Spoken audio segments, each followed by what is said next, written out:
দিতে চাই ইসলাম শান্তির ধর্ম, নিরাপত্তার ধর্ম।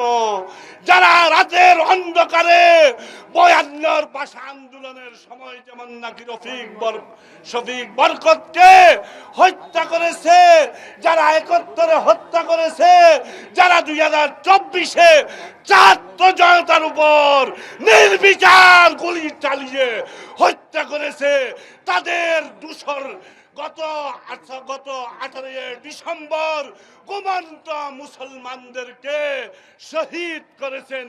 সেই সাতপন্থীদের আর কাকরাইল এবং টঙ্গীর মাটি যাওয়ার কোনো সুযোগ দেওয়া হবে না। আমির হেফাজত আল্লামা মুহিবুল্লাহ বামনগরী বারাকাল্লাহু ফি হায়াতি এই ছাত্র আন্দোলনকে সাংবাদিক সম্মেলনের মাধ্যমে এগিয়ে নিয়ে যায়। তৃতীয় কথা হলো পুঁটি মাছ না বোয়াল মাছ ধরতে হবে।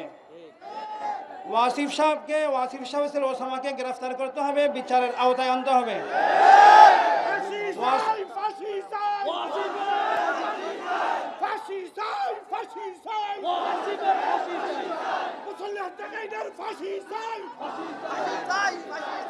ওয়াসিফ সাহেবের ছেলে ওসামা সেই মুফতি না, তারা কথায় কথায় মিথ্যা কথা বলে,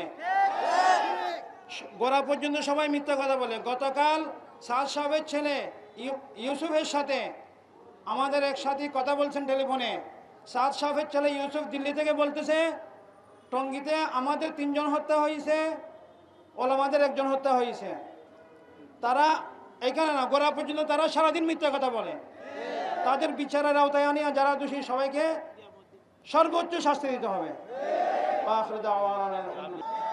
আমাদেরকে বুঝতে হবে এবং অনুধাবন করতে হবে, সিদ্ধান্ত নিতে হবে আমাদের করণীয়।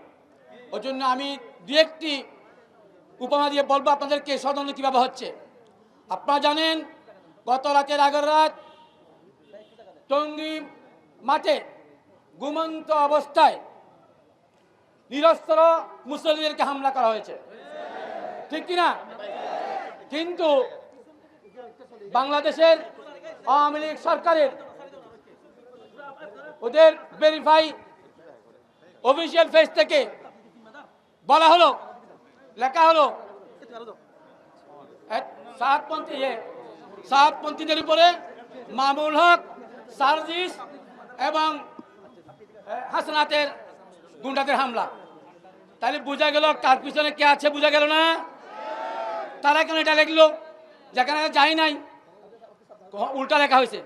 দ্বিতীয়ত, বাংলাদেশের কিছু হলুদ মিডিয়া পত্রিকা হামলাকারী কারা তাদেরকে দৃষ্টান্তমূলক শাস্তি দিতে হবে এবং উলামায়ে কেরাম দ্বীনের সাথে সম্পর্ক উলামায়ে কেরামের নেতৃত্বে শুরার মাধ্যমে যারা আছেন নিরস্ত্র নিরপরাধ তাদের মাধ্যমে টঙ্গী ইজতেমা হবে এবং দেশের প্রত্যেকটি তাবলিগি মার্কাজ তাদের নিয়ন্ত্রণ দিতে হবে।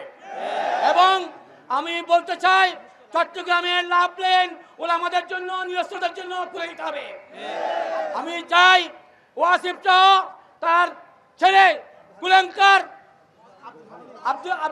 তার ছেলে ওসামা এবং চট্টগ্রামের আব্দুল হালিম ভণ্ড মুক্তিযুদ্ধ দাবিদার তাদেরকে প্রতিহত করতে হবে।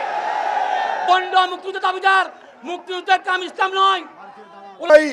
গত পরশু বিশ্বের বৃহত্তম আধ্যাত্মিক ইসলামী সংগঠন তাবলীগের সাথীদেরকে টঙ্গী বিশ্ব ইজতেমার মাঠে ঘুমন্ত অবস্থায় আমার 4 জন তৌহিদি ভাইকে নৃশংসভাবে জবাই করে হত্যা করা হয়েছে। আমরা মনে করি হাসিনার প্রেতাত্মার বাংলাদেশকে একটি অস্থির রাষ্ট্রে পরিণত করার জন্য আপনাদের এই ষড়যন্ত্র শুরু হয়েছে। তাই সেই জন্য আজকে বলতে চাই, বাংলাদেশের ছাত্র জনতা রাজনৈতিক দলের এই আন্দোলনের মাধ্যমে বর্তমান একটি বাংলাদেশে স্থিতিশীল স্থায়ী অবস্থা বিরাজ করছে। সেই স্থিতিশীল পরিস্থিতিকে অশান্ত করার জন্য তাবলীগের মধ্যে গত 17 সাল থেকে হাসিনা সরকার বিভক্তি করে এই তাবলীগকে কুক্ষিগত করার চেষ্টা করেছিল। সেই স্বরাষ্ট্রমন্ত্রী আসাদুজ্জামান খান। 4 জন ভাইকে হত্যা করেছে। অনতিবিলম্বে তাদেরকে গ্রেফতার করে ফাঁসির কাষ্ঠে ঝুলাতে হবে, ঝুলাতে হবে, ঝুলাতে হবে। এবং মাঠে তাদেরকে যারা হত্যা করেছে এরা কখনো ইসলামপন্থী লোক হইতে পারে না। এরা হচ্ছে ইহুদিদের দালাল, এরা হচ্ছে ভারতের দালাল, এরা হচ্ছে শেখ হাসিনার দালাল।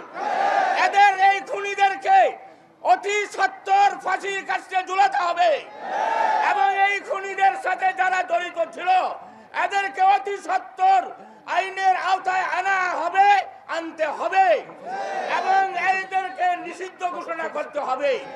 সরকার যদি সেই কাজ না করে বাংলাদেশের তৌহিদি জনতা, বাংলাদেশের এই তৌহিদি জনতা এই টঙ্গীর ইস্তেমার খুন, টঙ্গীর ইস্তেমার এই আহত লোকদের রক্ত বৃথা যেতে পারে না। আমি আবার পরোক্ষ থেকে মুরব্বীদেরকে ঘোষণা করব, জানাবো যে আমরা আবার সরওয়ারদীর ময়দানে আমরা হাজির হব। এই খুনিদের বিচার, এই যদি একাধি সাদানি এগুলিকে যদি নিষিদ্ধ করা না হয় এই তৌহিদি জনতা তাদেরকে নিষিদ্ধ ঘোষণা করবে। এদেশের মাটিতে, এদেশের মসজিদে মসজিদে এই নামে যারা তাবলীগে আসবে এদেরকে এদেশের মুসল্লিরা তাদের নিজ হাতে এদেরকে দমন করবে। ওইদিন বলেছিলাম ইসকন যেখানে অ্যাকশন সেখানে। এখন আমি বলতে চাই এই সাদিয়ানি গ্রুপ যেখানে অ্যাকশন সেখানে। এদেরকে বাংলার জমিনে মসজিদে কোথাও দাঁড়াতে দেওয়া হবে না। ইনশাআল্লাহ আপনারা রাজি আছেন?